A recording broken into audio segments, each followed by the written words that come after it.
Strymon Night Sky is an extremely cool reverb pedal that incorporates pitch shifting in various ways, some of which it does by letting you play with the size of the room being used to model the reverb. It's the kind of pedal where you can take it out of the box and move all the knobs before you know what they do and get a sound like this.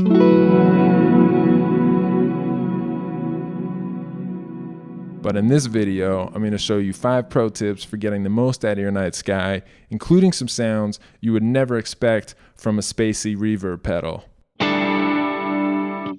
For pro tip number 1, you can use an envelope filter to create a reverb that will go away whenever you stop playing. That's a completely unrealistic effect. You would never hear that if you were standing in a room in real life that had reverb in it. But that's part of why it's cool.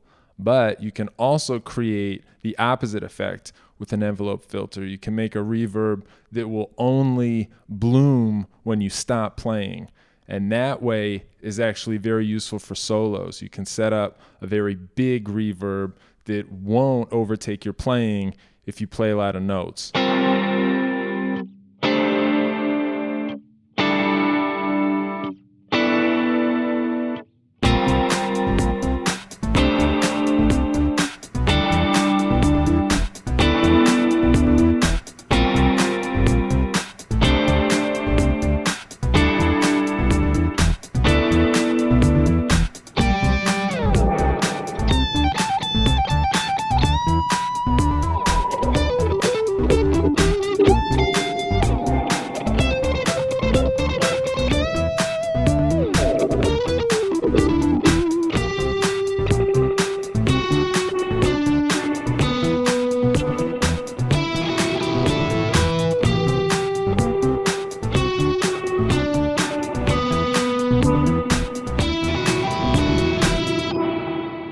Just for reference, this is what my clean sound is.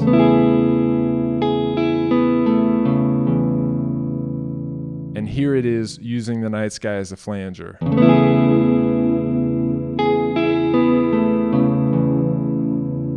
You know, it's kind of subtle, but the night sky has stereo outputs. So what would it sound like if we used those and recorded in stereo? Okay, now we're cooking with gas.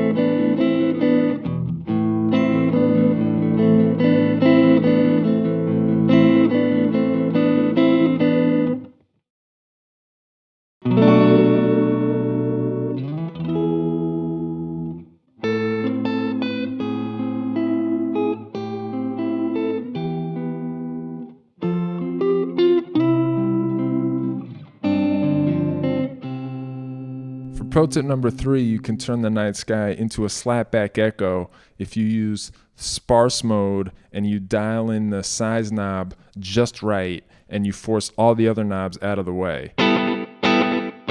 But not just any slapback echo. It's actually a couple different delay lines. It's like a multi-tap slapback, and it also has a very snappy classic sound.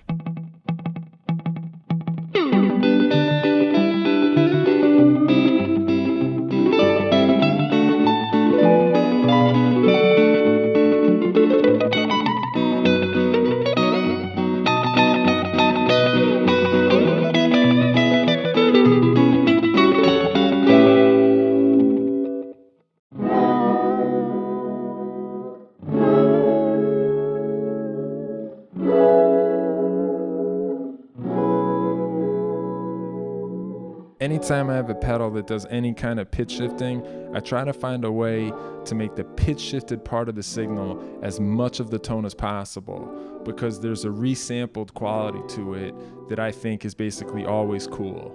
It's like you're hearing what the pedal thinks your guitar tone is. instead of what you think your guitar tone is.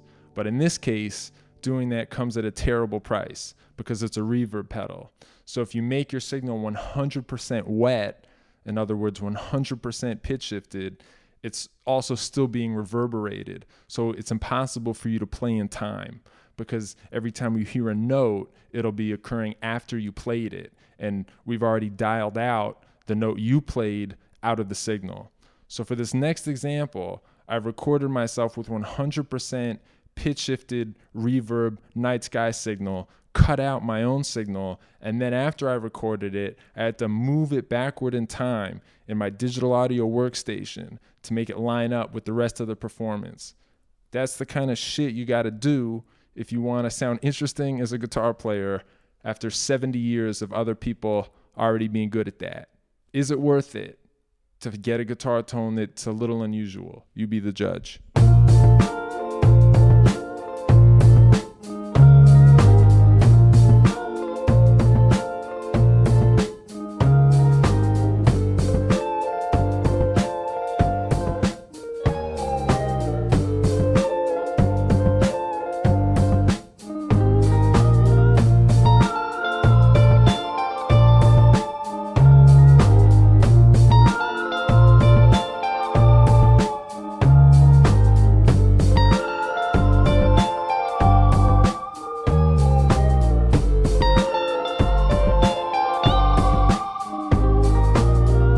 For pro tip number 5, I feel like the most advanced thing you could do with the night sky would be to just make a reverb that sounds good no matter what. And I believe I've done that with this setting.